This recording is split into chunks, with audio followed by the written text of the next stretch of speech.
Hello everybody, welcome to your favourite channel for the NEET preparation. हम लोग बात कर रहे हैं इस समय last lecture of chemical control and their coordination. ये जो लास्ट लेक्चर होता है ना, हमको सेपरेट करना पड़ा क्योंकि मोस्ट ऑफ द बच्चों को, जो भी बच्चा नीट एग्जाम देता है उस बच्चे को 100% या 99% इस पर्टिकुलर टॉपिक में डाउट रहता ही है। तो अगर हम वीडियो नंबर 23 के अंदर लास्ट में इसको इंक्लूड करते ना, तो बच्चों को ढूंढने में तकलीफ होती है ना। तो अभी क्या, बच्चे जितने भी बच्चे हैं जो नीट की तैयारी कर रहे हैं वो इस पर्टिकुलर टॉपिक को इजीली सर्च कर सकते हैं, क्योंकि वरना मैं इसको 23 वीडियो में ही क्लब करने वाला था, सेपरेट कर दिया बिकॉज बच्चों को ढूंढना आसान हो इस पर्टिकुलर वीडियो को। अगर आप रिपीटर हैं तो आपको ऑलरेडी मालूम है कि ये टॉपिक आपको बिल्कुल नहीं समझा होगा। तो वक्त आ गया है अपनी गलतियों को सुधारने का और अपने कॉन्सेप्ट में, अपने ब्रेन में, अपने न्यूरॉन में कॉन्सेप्ट के अच्छे इंपल्स को जनरेट करने का। Welcome to your favourite channel for the NEET biology preparation, India's number 1 institute of biology, the Bioworld. Yes sir, हम लोग बात कर रहे हैं इस समय मैकेनिज्म ऑफ हार्मोन एक्शन के बारे में। हार्मोन आपने नाम तो जरूर सुना होगा। हार्मोन वो केमिकल कहलाता है जिसको दुनिया केमिकल मैसेंजर कहा जाता है। बॉडी में ये मैसेज देता है। क्या मैसेज देता है? अलग अलग हार्मोन जो होते हैं ना, वो अलग अलग तरीके से मैसेज देते हैं। फॉर एग्जांपल, इंसुलिन जो होता है वो आपको ब्लड ग्लूकोज लेवल कम करने का मैसेज देता है। Yes sir. एड्रेनालिन आपकी हार्ट बीटिंग को बढ़ाता है। तो अलग अलग हार्मोन जो होते हैं हमारे बॉडी में, उनका अलग अलग एक्शन होता है। तो अब हम लोग बात करने वाले हैं कि ये mechanism of hormone action exactly में वर्क कैसे करता है, उसके बारे में सीखने की कोशिश करते हैं। चलो वेलकम, सीखते हैं। ये जो एंडोक्राइन ग्लैंड होता है,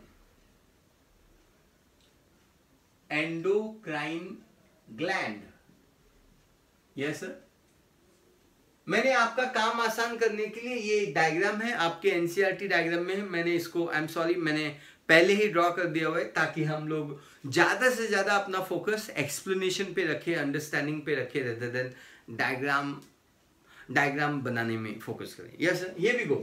एंडोक्राइन ग्लैंड है, वो ग्लैंड हमेशा क्या सिक्रीट करता है? It is always going to secrete the hormone. वो हार्मोन सिक्रीट करेगा। अब ये जो हार्मोन होता है, it will always bind with the cell. ये हमेशा बाइंड करेगा सेल से। Yes sir. So it will always bind with the cell के स्पेसिफिक प्रोटीन को ये बाइंड होता है, और सेल के उस स्पेसिफिक प्रोटीन को हम लोग क्या बोलते हैं? रिसेप्टर। क्या बोलते हैं हम उसको? रिसेप्टर। रिसेप्टर वो कहलाता है जो रिसीव कर जाता है। आप जरा ध्यान से फोकस कीजिए। ये जो कोरोना वायरस है, जैसे कोरोना वायरस आपके बॉडी में आपके लंग्स सेल को ही क्यों इन्फेक्ट करता है? क्योंकि आपके लंग्स के सेल्स के ऊपर ना कुछ रिसेप्टर्स होते हैं जिससे वायरस बाइंड होता है। Yes sir. तो आपके बॉडी में, हमारे एनवायरनमेंट में बहुत सारे वायरसेस हैं, बहुत सारे बैक्टीरिया हैं। वो स्पेसिफिक ऑर्गन को या स्पेसिफिक सेल्स को क्यों इन्फेक्ट करते हैं, क्यों अफेक्ट करते हैं, इन्फेक्ट करते हैं? Yes sir. क्यों? क्योंकि उस पर्टिकुलर सेल के पास स्पेसिफिक रिसेप्टर्स होता है। फॉर एग्जाम्पल, आप देख सकते हैं यहाँ पे ये पर्टिकुलर हार्मोन है, follicle stimulating hormone. Follicle stimulating hormone का जो मेन फंक्शन होता है या मेन इफेक्ट होता है, वो किसके ऊपर होता है? वो ओवरी के ऊपर होता है। क्यों भाई ओवरी के ऊपर क्यों होता है? क्योंकि ये हार्मोन का जो रिसेप्टर है ना, वो आपके बॉडी के अलग अलग ऑर्गन्स पे बिल्कुल नहीं प्रेजेंट है। लीवर पे अगर इस पर्टिकुलर हार्मोन का जो रिसेप्टर है, पहले आप रिसेप्टर समझ लीजिए, फिर हम आगे बढ़ते हैं। Yes sir. सो ये जो हार्मोन होता है, it will always bind with specific receptors. ये रिसेप्टर से बाइंड करता है। Yes sir. आप हमेशा याद रखना, मैंने यहां पे लिखा हुआ है स्पेसिफिक रिसेप्टर। स्पेसिफिक रिसेप्टर आपको अच्छे से समझना है। जैसे एक पर्टिकुलर लॉक एक पर्टिकुलर की से ओपन होता है, जैसे पर्टिकुलर एंजाइम एक पर्टिकुलर सबस्ट्रेट पे वर्कआउट करता है, जैसे पर्टिकुलर एंटीबॉडी पर्टिकुलर एंटीजन से बाइंड करता है, इनका रिश्ता हार्मोन और सबस्ट्रेट का, लॉक एंड की का, एंटीजन और एंटीबॉडी का जैसा जो रिश्ता होता है वो स्पेसिफिक होता है, यूनिक होता है, वैसे ही एक हार्मोन का उसके रिसेप्टर के साथ जो रिश्ता होता है वो बड़ा ही यूनिक होता है। यस सर, समझ में आया आपको? रिसेप्टर से बाइंड करेगा। तो अगर फॉलिकल स्टिमुलेटिंग हार्मोन है तो फॉलिकल स्टिमुलेटिंग हार्मोन का जो रिसेप्टर है जिसपे ये बाइंड होगा, वो रिसेप्टर किसके ऊपर प्रेजेंट है? वो रिसेप्टर ओवरी के ऊपर प्रेजेंट है, ओवेरियन मेम्ब्रेन के ऊपर प्रेजेंट है, ओवरी का जो सेल मेम्ब्रेन है उसके ऊपर प्रेजेंट है। अगर ये लीवर में होता, अगर ये किडनी में होता, अगर ये ब्रेन पे होता, तो ये हार्मोन का इफेक्ट ब्रेन पे, हार्ट पे, किडनी पे भी पाया जाता। लेकिन अनफॉर्चुनेटली ऐसा नहीं है। आपको हमेशा बताया गया है एक जो पर्टिकुलर हार्मोन होता है। फर्स्ट लेक्चर में आज हम लोग बात कर रहे हैं वीडियो नंबर 24 के बारे में, लेकिन वीडियो नंबर 1 में आपको बताया है hormones are there, hormones are very specific in their action. Hormone अपने एक्शन को लेके बड़ा ही स्पेसिफिक है। ऐसा क्यों वो स्पेसिफिक है? क्योंकि because of a receptor.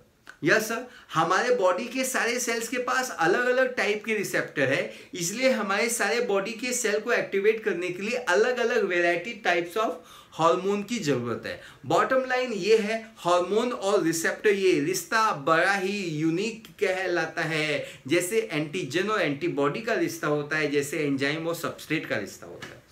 Superb explanation, I think आप कन्विंस हो गए हैं। तो मेरे प्यारे बच्चों, ये जो हार्मोन होता है जब एंडोक्राइन ग्लैंड के द्वारा प्रोड्यूस किया जाता है, it will bind with the specific receptors. अब ये जो रिसेप्टर्स होते हैं बॉडी में हमारे दो टाइप के होते हैं।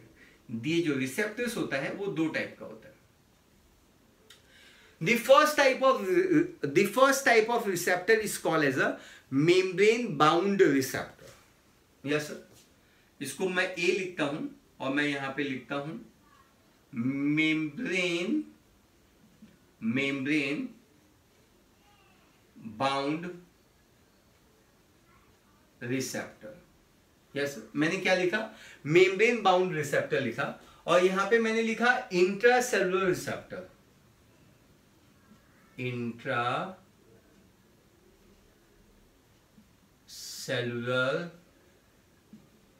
रिसेप्टर। आई थिंक दोनों ही बातें आपको समझ में आ गई हैं। यस सर, हमने दोनों एग्जाम्पल यहां पे मेंशन किया हुआ है। ये ए एग्जाम्पल और ये बी एग्जाम्पल है। ये जो पार्ट है, यस सर, बीच में आप पार्टीशन देख पा रहे हैं, ये लाइन, और ये जो पार्ट है ये ए पार्ट का एक्सप्लेनेशन है, और ये जो पार्ट है ये बी पार्ट का एक्सप्लेनेशन है। ए पार्ट में एग्जैक्टली क्या है? ये हार्मोन है ग्रीन कलर का, और ये हार्मोन इस रिसेप्टर पे बाइंड हो रहा है, और ये जो पर्टिकुलर प्रोटीन है इसी को हम रिसेप्टर बोलते हैं। यहां पे इसी को हम क्या बोलते हैं? रिसेप्टर। और ये जो रिसेप्टर है ये मेम्ब्रेन बाउंड है। ऑब्वियसली यहां पे लिखा हुआ है it is a ovarian membrane. ये ओवेरियन मेम्ब्रेन है। I think the point is superb, और आपको ये पॉइंट समझ में आया। This is a ovarian membrane. So मेरे प्यारे बच्चों, ये जो फर्स्ट डायग्राम है वो मेम्ब्रेन बाउंड रिसेप्टर्स है। मतलब इस हार्मोन का जो रिसेप्टर होता है वो मेम्ब्रेन से जुड़ा होता है, मेम्ब्रेन से बाउंड होता है। हार्मोन कभी भी क्रॉस करके अंदर नहीं आ सकता, क्योंकि इस हार्मोन का रिसेप्टर इसी मेम्ब्रेन में आ जाता है। तो हार्मोन मेम्ब्रेन पे पड़े हुए रिसेप्टर से बाइंड हो जाता है। हार्मोन को सेल के अंदर आने का मौका कभी भी मिल नहीं पाता है। समझ में आया? Yes sir. लेकिन हम लोग दूसरे कैटेगरी के बारे में बात करते हैं, इंट्रासेलुलर रिसेप्टर। इंट्रासेलुलर रिसेप्टर को हम न्यूक्लियर रिसेप्टर भी बोलते हैं। न्यूक्लियर रिसेप्टर, हम इसको न्यूक्लियर रिसेप्टर भी बोलते हैं। हम इसको जरा समझने की कोशिश करते हैं कि हम इसको न्यूक्लियर रिसेप्टर क्यों बोलते हैं। बेसिकली आप ये डायग्राम देखेंगे, ये हार्मोन है, हार्मोन का नाम है एस्ट्रोजन। ये पर्पल कलर का हार्मोन है। ये इसका जो रिसेप्टर है आप देख सकते हैं, ये ब्लू कलर का स्ट्रक्चर है। Yes sir, can you see this blue colour structure? क्या आपको ये blue colour dotted dotted structure दिखाई दे रहा है? ये जो ब्लू कलर का स्ट्रक्चर है, it is nothing but the receptor. ये रिसेप्टर है ये रिसेप्टर न्यूक्लियस के अंदर है। कैसे पता चला न्यूक्लियस के अंदर? देखो ये मेम्ब्रेन है, ये यूटेराइन सेल मेम्ब्रेन है और ये न्यूक्लियर मेम्ब्रेन है, ग्रीन कलर वाला न्यूक्लियर मेम्ब्रेन है। आपके एनसीईआरटी का डायग्राम में आप एनसीईआरटी भी देख सकते हो, अगर आपको ये पसंद नहीं है तो। Thank you so much. और ये रिसेप्टर कहां पे पाया जाता है? Inside the cell. या ये ब्लू वाला रिसेप्टर, यहां पे भी ये ब्लू वाला रिसेप्टर है, ये जो डॉट डॉट पार्ट है, दिस इज ऑल्सो रिसेप्टर।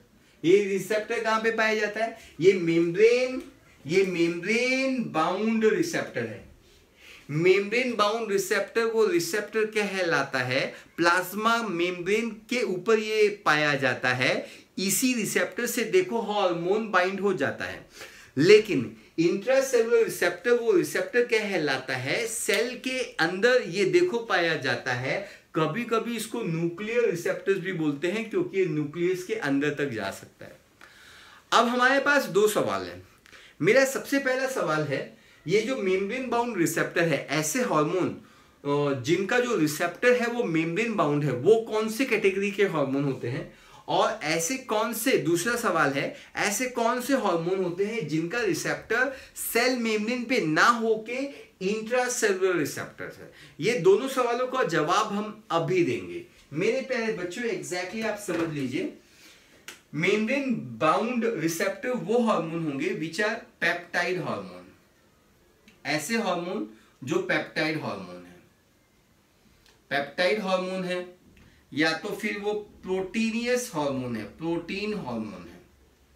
क्या सर? नंबर 2 प्रोटीन हार्मोन है, या तो वो अमीनो एसिड डिराइव्ड हार्मोन है, amino acid derived, amino acid derived hormone. Number 1 category, number 2 category and number 3 category, है ना? अब हम लोग ये भी समझ लेते हैं, ऐसे कौन से हार्मोन होते हैं जिनका रिसेप्टर इंट्रासेलुलर होता है। इंट्रा मतलब विद इन, सेलुलर मतलब cell, within the cell, intracellular. Yes sir. तो ऐसे हार्मोन जो इंट्रासेलुलर रिसेप्टर या न्यूक्लियर रिसेप्टर की कैटेगरी में आते हैं, वो होते हैं steroidal hormone. So there is a steroid hormone,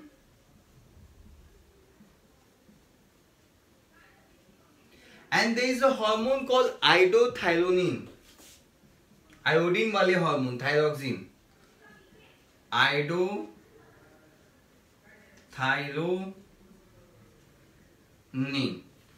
सो ये दो कैटेगरी होते हैं।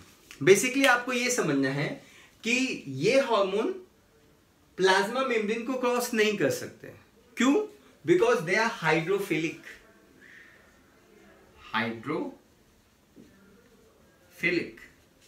लेकिन ये हार्मोन स्टेरॉइडल हार्मोन है, ये प्लाज्मा मेम्ब्रेन को क्रॉस कर सकते हैं।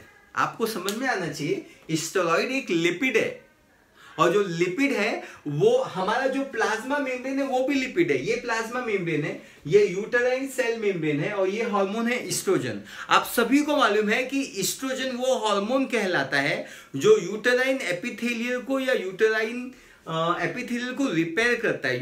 यूट्रस का जो इंटरनल लाइनिंग होती है उसको रिपेयर करता है, उसको हील करता है मेंस्ट्रुएशन साइकिल होते वक्त। सो ये एस्ट्रोजन हार्मोन क्रॉस करेगा। क्यों क्रॉस करेगा? क्योंकि ये लाइपोफिलिक है। तो ये जो हार्मोन होंगे ये लाइपोफिलिक हार्मोन होंगे, they are going to be lipophilic, they will be lipophilic. And ये हार्मोन कैसे होंगे? They will be hydrophilic, I think hydrophilic, PHILIC, I think ये गलत है, PHILIC।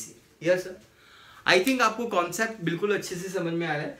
ये स्टेरॉइड हार्मोन है, आयोडोथायरोनिन है, तो ये प्लाज्मा मेम्ब्रेन को क्रॉस कर देगा। प्लाज्मा मेम्ब्रेन भी फॉस्फोलिपिड से बना हुआ है, और ये जो न्यूक्लियर मेम्ब्रेन है ग्रीन कलर का, ये भी फॉस्फोलिपिड से बना हुआ है। Like and that's why like get dissolve in the like. देखिए स्टेरॉइड भी लिपिड है और ये दोनों प्लाज्मा मेम्ब्रेन भी लिपिड है, तो दोनों की चॉइसेस सेम है, दोनों की चॉइस सेम है। तो ये इसको डायरेक्टली क्रॉस कर लेगा, कोई रुकावट होगी नहीं होगी। इसका रिसेप्टर क्या मेम्ब्रेन पे होगा? बिल्कुल नहीं। क्यों नहीं होगा? क्योंकि ये प्लाज्मा मेम्ब्रेन को क्रॉस कर सकता है, तो इसका रिसेप्टर बाहर होने की जरूरत नहीं है, मेम्ब्रेन पे होने की जरूरत नहीं है। इसका रिसेप्टर हमेशा सेल के अंदर होगा, न्यूक्लियस के अंदर होगा, इसलिए हम इसको इंट्रासेलुलर रिसेप्टर की कैटेगरी में डिवाइड करते हैं। तो ये जो दोनों कैटेगरी है, ए कैटेगरी ये डायग्राम है, बी कैटेगरी ये डायग्राम है। अब बेसिकली आपको ये अंडरस्टैंड करना है कि दोनों हार्मोन की वर्किंग कैसे है, दोनों हार्मोन वर्क कैसे करते हैं। तो मेरे ख्याल से आपको यहां पे समझना होगा कि मेम्ब्रेन बाउंड जो रिसेप्टर हार्मोन होते हैं, ये हार्मोन ये सेकेंडरी मैसेंजर के कॉन्सेप्ट से वर्क करते हैं। कौन से कॉन्सेप्ट से वर्क करते हैं? Secondary messenger. सपोज सुबह सुबह आपके दरवाजे पे नॉक हुआ, नॉक नॉक, है ना, रोज होता है, तो कल भी एक सुबह होगी, वहां पे आपके दरवाजे पे नॉक होगा, नॉक नॉक। तो आप चले गए, अचानक में आपने दरवाजा ओपन किया और दरवाजे पे कौन खड़ा है? दूध वाले भैया खड़े हैं, दूध वाले भैया। अब ये जो दूध वाले भैया हैं वो क्या देते हैं आपको? दूध देते हैं। Yes sir. तो दूध यूजुअली कौन लेता है? दूध यूजुअली कौन लेता है? मम्मी लेती है, क्योंकि मम्मी को मालूम है कि कहाँ दूध को फिल्टर करना है, यस सर, दूध को फिल्टर करना है, कौन से पॉट में लेना है, ये सारी इंफॉर्मेशन, दूध को गर्म करना है, उससे चाय बनानी है, ये सारी इंफॉर्मेशन मम्मी को पता है।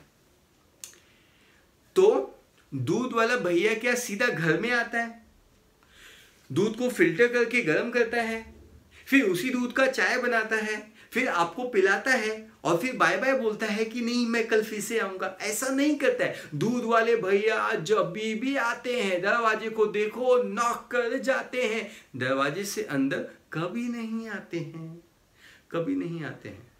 Yes sir. तो ये भी हार्मोन का जो एक्शन होता है वो सेल मेम्ब्रेन के थ्रू ही होता है। Yes sir. तो मैं अपनी स्टोरी पे आता हूं। सुबह नॉक नॉक हुआ, दूध वाले भैया आए और आपने दरवाजा अचानक में खोल दिया। तो अब आप क्या करोगे? आप क्या करोगे? दूध वाले भैया आए हैं, ये मैसेज ना किचन में जाके आप अपने मम्मी को बताओगे।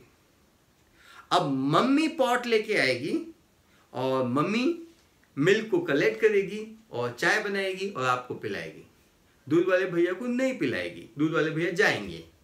दूध वाले भैया को मेम्ब्रेन पे ही रहना है, मेम्ब्रेन पे ही रहना है, मेम्ब्रेन पे ही, मेम्ब्रेन पे ही ना, क्योंकि ये मेम्ब्रेन बाउंड रिसेप्टर्स है।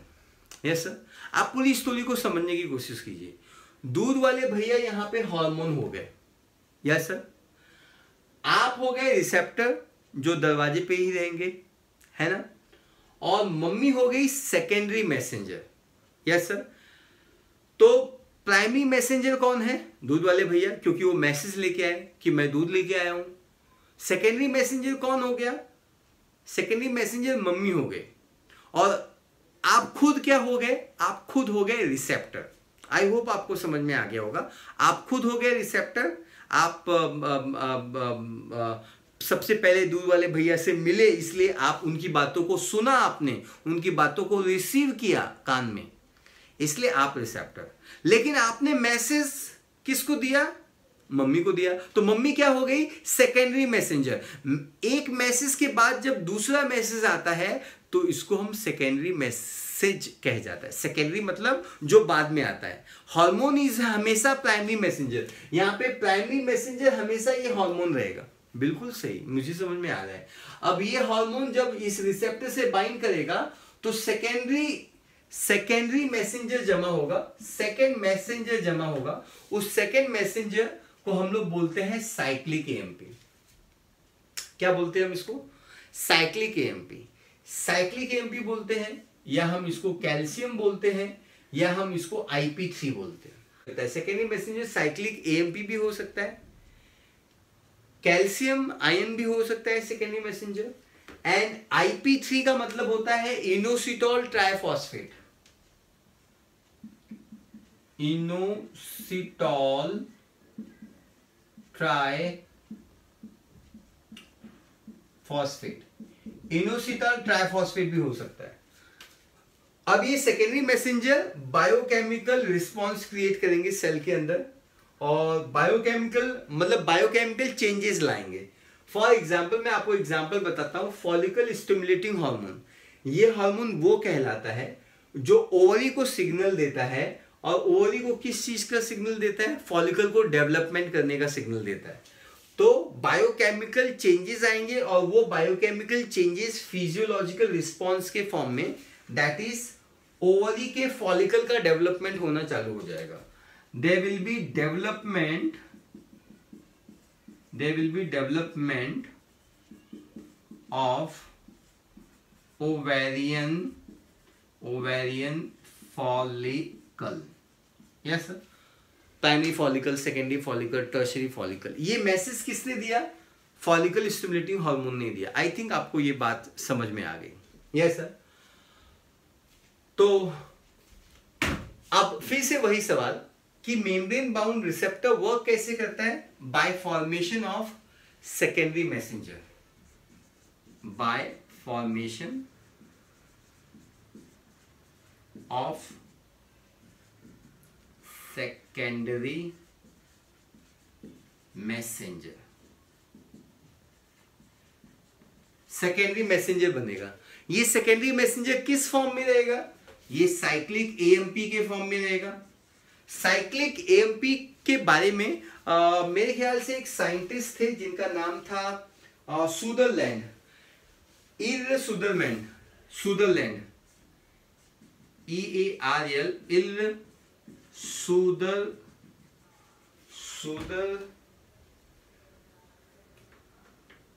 सुदरलैंड इज एग्जैक्ट नेम है ना। सुदरलैंड ने इसको डिस्कवर किया, साइक्लिक एएमपी का role as a secondary messenger, और इसके लिए इनको नोबेल प्राइज दिया गया था। सुदरलैंड साइंटिस्ट का नाम है, और Sutherland. Yes sir. Then secondary messenger में और कौन होता है? कैल्शियम होता है, IP3 होता है, जो मुझे यहाँ पे लिखना था बट मैंने यहाँ पे लिख दिया। तो साइक्लिक एएमपी बहुत ही इंपॉर्टेंट है। साइक्लिक एएमपी एक सेकेंड मैसेंजर है। Is that clear? पक्का। अब हम लोग बात करते हैं कि इंट्रासेलुलर हार्मोन कैसे वर्क करते हैं। Everybody focus here. ये हार्मोन है इस्ट्रोजन लिपिड सॉल्युबल हार्मोन है। तो ये फॉस्फोलिपिड है मेम्ब्रेन, ये इसको क्रॉस करेगा। न्यूक्लियर मेम्ब्रेन भी फॉस्फोलिपिड है तो उसको भी क्रॉस करेगा, और इसका रिसेप्टर न्यूक्लियस में पाया जाएगा, इसलिए हम इसको न्यूक्लियर रिसेप्टर्स भी बोलते हैं। आई थिंक मैंने लिखा हुआ है यहाँ पे nuclear receptor, you can focus here. इसको हमने बोला हुआ है न्यूक्लियर रिसेप्टर। ये न्यूक्लियर रिसेप्टर को बाइंड करता है। अब ये जो न्यूक्लियर रिसेप्टर है ये जीनोम को बाइंड करेगा हार्मोन की मदद से, और बाइंड करने के बाद जीनोम का मतलब डीएनए को बाइंड करेगा। अल्टीमेटली कोई भी इंफॉर्मेशन है, कोई भी फंक्शन है, किसी भी सेल का फंक्शन है, वो किसकी वजह से होता है? Who is the master molecule? तो इसका जवाब है डीएनए। डीएनए ही ट्रांसक्रिप्शन करेगा, ट्रांसलेशन करेगा, प्रोटीन बनाएगा, और डीएनए हर एक चीज को कंट्रोल करता है। आपके बॉडी का जितना भी कैरेक्टर्स है, it is going to be controlled by DNA, क्योंकि डीएनए के ऊपर जीन है, जीन। फोकस। तो जैसे ही हार्मोन रिसेप्टर डीएनए को बाइंड करेगा, वो पर्टिकुलर जीन या तो एक्टिव हो जाएगा या तो इनएक्टिव हो जाएगा, और फिजियोलॉजिकल रिस्पॉन्स को कंट्रोल किया जाएगा। मतलब एस्ट्रोजन यहाँ पे टिश्यू ग्रोथ और डिफरेंशिएशन करता है। डिफरेंशिएशन करना मतलब स्पेशलाइज्ड करना। Yes sir. सो ये प्रिपेयर करेगा किसको? यूट्रस को प्रिपेयर करेगा, यूट्रस को रिपेयर करेगा, यूट्रस के एपिथेलियम को रिपेयर करेगा, तो ये इसका ग्रोथ करेगा। इस तरीके से ये सारे हार्मोन्स का जो फंक्शन होता है वो होता है। अब एक और मजेदार सवाल है मुझे कि action of which hormone is slower and action of which hormone is faster. ऐसे दोनों में से कौन से हार्मोन है जिसका एक्शन स्लो है? तो हमेशा याद रखना लिपिड सॉल्युबल जो हार्मोन है वो स्लो वर्क करते हैं, बट इसका इफेक्ट लॉन्गर लास्टिंग होता है। Yes sir. सो यहां पे मैं लिखता हूं lipid soluble hormone work slower but has longer effect, longer effect, इसका जो इफेक्ट होता है वो लॉन्गर होता है। यस सर, तो I think this particular part is very very clear. मेरे ख्याल से मैंने एक बेस्ट ट्राई दिया हुआ है आपको एक्सप्लेन करने के लिए। ये मत बोलना कि आपको भी समझ में नहीं आया, बहुत सारे बच्चों को ये टॉपिक नहीं समझ में आता है। तो इन केस आपको कोई डिफिकल्टी है तो आप इसको दोबारा सुनिए। थोड़ा 12th का भी टॉपिक का इंफॉर्मेशन चाहिए इस टॉपिक को समझने के लिए, दो ये 11th में रखा गया है, और ये एक मेन रीज़न होता है बच्चों को ये टॉपिक नहीं समझ में आता है। लेकिन मैंने पूरी कोशिश की है, और इस कोशिश के लिए आपको इसको अच्छे से सुनना होगा, इसको समझना होगा, और फिर अगर आपको ऐसा लगता है कि समझ में आए तो आपको इसको नोट्स बनाना होगा, एनसीईआरटी को रिफ़र करना होगा, ये सारे पॉइंट्स को लिखना होगा, और एमसीक्यू सॉल्व करने पड़ेंगे, वो मत भूलना। Yes sir, thank you so much. जय हिंद।